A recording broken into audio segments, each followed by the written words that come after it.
ఖమ్మం నగరానికి ఆనుకుని ఉన్న నందనవనం అర్బన్ పార్కులో నిన్న రాత్రి భారీ అగ్ని ప్రమాదం సంభవించింది. ఈ ప్రమాదంలో వేలాది చెట్లు అగ్నికి ఆహుతయ్యాయి. ఇప్పుడిప్పుడే అటవీ రూపం సంతరించుకుంటున్న అర్బన్ పార్కులో ఈ అగ్ని ప్రమాదం తీవ్ర నష్టాన్ని మిగిల్చింది. సమాచారం అందుకున్న అగ్నిమాపక సిబ్బంది మంటలను అదుపు చేసేందుకు తీవ్రంగా శ్రమించాల్సి వచ్చింది. సంఘటన స్థలానికి చేరుకున్న ఫారెస్ట్ ఫైర్ శాఖ ఉన్నతాధికారులు నష్టాన్ని అంచనా వేస్తున్నారు. అయితే ప్రమాదం ఎలా జరిగింది, కారణం ఏంటనే దానిపై మాత్రం ఇంకా స్పష్టత రాలేదు. ఇదే విషయంపై మరింత సమాచారం ప్రతినిధి సాంబా ఖమ్మం అర్బన్ పార్క్ నుంచి అందిస్తారు. ఆనుకొని ఉన్నటువంటి అర్బన్ పార్క్ ఏదైతే నందనవనంగా పేరుగాంచినటువంటి అర్బన్ పార్క్లో జరిగినటువంటి అగ్ని ప్రమాదం మీద అనేక అనుమానాలు వ్యక్తమవుతున్నాయి. ఎందుకంటే ఇది అర్బన్ లంగ్ స్పేస్లో భాగంగా నాడు ముఖ్యమంత్రిగా ఉన్నటువంటి కేసీఆర్ హయాంలో చేపట్టబడినటువంటి ఒక అర్బన్ లంగ్ స్పేస్. ఇది దగ్గర దగ్గర 500 ఎకరాలలో ఈ అర్బన్ పార్కును నిర్మించాలి, అభివృద్ధి చేయాలి. దీన్ని మినీ అడవి రూపంలో విస్తృతంగా అభివృద్ధి చేసి ప్రజలకు అందుబాటులోకి తీసుకురావాలనే లక్ష్యంతో 2016-17 2-3 విడత హరితహారంలో భాగంగా దీన్ని టేకప్ చేశారు. అప్పుడు స్థానిక ఎమ్మెల్యేగా అజయ్ కుమార్ ఉన్నారు, అప్పుడు మంత్రిగా తుమ్మల నాగేశ్వరరావు బీఆర్ఎస్ ప్రభుత్వంలో కొనసాగుతున్న రోజుల్లో ఈ అర్బన్ పార్క్ను టేకప్ చేశారు. ప్రస్తుతం మనం చూస్తున్నటువంటి అటవీ మొత్తం కూడా కాలిపోయినటువంటి ప్రాంతం. నిన్న రాత్రి 7 గంటల 30 నిమిషాల ప్రాంతంలో ఇక్కడ అర్బన్ పార్క్ తగలబడుతుందనేటువంటి సమాచారం ఎఫ్ఆర్ఓ డిఎఫ్ అందరికీ అందినటువంటి నేపథ్యంలో ఫైర్ ఇంజన్లతో ఇక్కడికి చేరుకొని మంటలను ఆర్పేసే ప్రయత్నం చేశారు. అర్ధరాత్రి కావడంతో మంటలను అదుపు చేయడం కాస్త ఇబ్బందిగా మారింది. ప్లాంటేషన్లో నాటినటువంటి మొక్కలు ఇవన్నీ కూడా 4 ఏళ్ల వయసున్నటువంటి మొక్కలు 2020-21 సంవత్సరంలో మున్సిపాలిటీ ఆధ్వర్యంలో నాటినటువంటి మొక్కలు. ఈ ఎండిపోయినటువంటి గడ్డి ప్రధానంగా మంటలు విస్తరించడానికి కారణంగా చెప్తున్నారు. అయితే ప్రాథమికంగా చెప్పినటువంటి కారణం సహేతుకంగా లేదు అనేటువంటిది ఇప్పుడు స్పష్టంగా మనకు కనపడుతుంది. ఎందుకంటే నేను ఇప్పుడు అర్బన్ పార్క్లో తగలబడినటువంటి పార్కుల ప్రాంతంలో ఉన్నాం. దీనికి ఆనుకొని ఉన్నటువంటి రైతుల పొలాలు తగలబెట్టారు, అక్కడి నుంచి మంట వచ్చింది అని నిన్న సాయంత్రం జిల్లా ఫారెస్ట్ అధికారి చెప్పారు. కానీ చూస్తే ఎక్కడ కూడా మంట పెట్టినటువంటి దాఖలాలు లేవు. ఈ అర్బన్ పార్కుకు సంబంధించినటువంటి కంచె పక్కనే ఏదైతే ఫెన్సింగ్ వేశారో ఫెన్సింగ్ పక్కనే ఉన్నటువంటి పొలాలన్నీ కూడా చూడొచ్చు.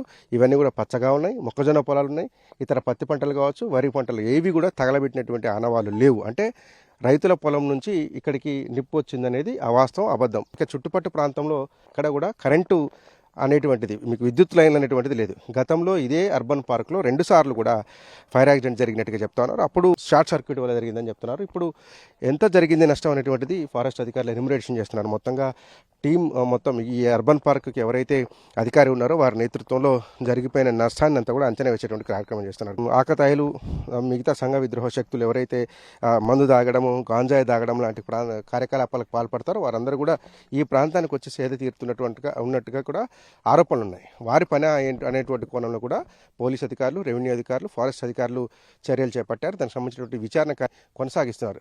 తాత్కాలికంగా అయితే ఇది షార్ట్ సర్క్యూట్ వల్ల జరిగినటువంటి నష్టం కాదనేది స్పష్టమైపోయింది. దాంతోపాటు పక్కన ఉన్నటువంటి రైతు పొలం నుంచి మంట వచ్చి పడింది అనేటువంటిది కూడా ఎక్కడ ఆనవాళ్ళు లేవు, ఎలాంటి ఆధారాలు కూడా లేవు. కాబట్టి 2 అంశాలను నిర్ద్వందంగా తోసిపుచ్చవచ్చు. ఇంకా మంట రేగడానికి ఉన్నటువంటి ఏకైక కారణం ఏంటంటే ఎవరన్నా ఈ ప్రాంతంలోకి వచ్చి మంట పెట్టి ఉండారనేది. ఇప్పుడు మనకు ఉన్నటువంటి సమాచారం ప్రకారం 12 నుంచి 13 హెక్టార్ల భూమి, అంటే దాదాపు 28 నుంచి 32 ఎకరాల విస్తీర్ణంలో ఉన్నటువంటి తగలబడ్డాయి. 1 హెక్టార్కు 1111 మొక్కలు నాటుతామని చెప్పి అధికారులు చెప్తున్నారు. అంటే దగ్గర 13-14 వేల మొక్కలు కూడా ఇందులో అగ్నికి ఆవుతాయి, కాలిపోయినటువంటి ప్రమాదంలో పడి కాలిపోయినాయి. మొత్తం బూడిదైపోయినటువంటి దృశ్యాలు చూడొచ్చు. 4-5 ఏళ్ల వయసున్నటువంటి మొక్కలన్నీ కూడా ఇదైపోయాయి. ఇది ఇంకా మరింత విస్తరించి ఉంటే, ఎందుకంటే ఇప్పుడు ఎండుగడ్డి మీరు ఒకసారి చూడొచ్చు, ఈ ఎండుగడ్డి పార్క్ అంతా విస్తరించింది. అయితే గతంలో జరిగినటువంటి అనేక రకమైనటువంటి అగ్ని ప్రమాదాలను దృష్టిలో ఉంచుకొని ఈ మట్టి రోడ్లను ఏర్పాటు చేశారు. సైక్లింగ్ ట్రాక్ లాగా మట్టి రోడ్లను ఏర్పాటు చేశారు. ఈ మట్టి రోడ్లు ఏంటంటే మొత్తం పార్కుని అనేక విభాగాలుగా విభజిస్తుంది. ఈ మట్టి రోడ్లు ఉండడం చేత కింద నుంచి వెళ్ళేటువంటి మంట ఆ పక్కకు విస్తరించకుండా ఉండేందుకు గతంలో చర్యలు తీసుకున్నారు. అవి సమర్థనీయమే, అభినందనీయమే అయినప్పటికీ కూడా ఈ మంటలు ఎట్లా చెలరేగాయి అనే దాని మీద విచారణ జరపాల్సినటువంటి ఆస్కారం ఉంది. దాంతోపాటు కోట్ల రూపాయల ప్రజాధనం అంతా కూడా దుర్వినియోగం అయిపోయింది. ఎందుకంటే ఇప్పుడు ఇదంతా కూడా మళ్ళీ ప్లాంటేషన్ చేయాలి, 4 ఏళ్ల మొక్కలు కాలిపోయినాయి, ఈ నర్సరీలకు చెల్లించినటువంటి డబ్బా అంతా వృధా అయిపోయింది. అట్లాగే అర్బన్ లంగ్ స్పేస్ ఏదైతే పట్టణాలు వేగంగా విస్తరిస్తున్న నేపథ్యంలో పట్టణాలలో ఎక్కడా కూడా గ్రీనరీ లేకపోవడం, పచ్చదనం లేకుండా పోవడంతో ఒక స్వచ్ఛమైన గాలి లేకుండా పోతున్నటువంటి నేపథ్యంలోనే పట్టణాలకు ఆనుకున్నటువంటి అనువైన భూములను ఇక్కడికి తీసుకొని వాటిని అర్బన్ లంగ్ స్పేస్గా డెవలప్ చేశారు. దీనికి సంబంధించినటువంటి ఎంక్వైరీ జరుగుతూ ఉంది.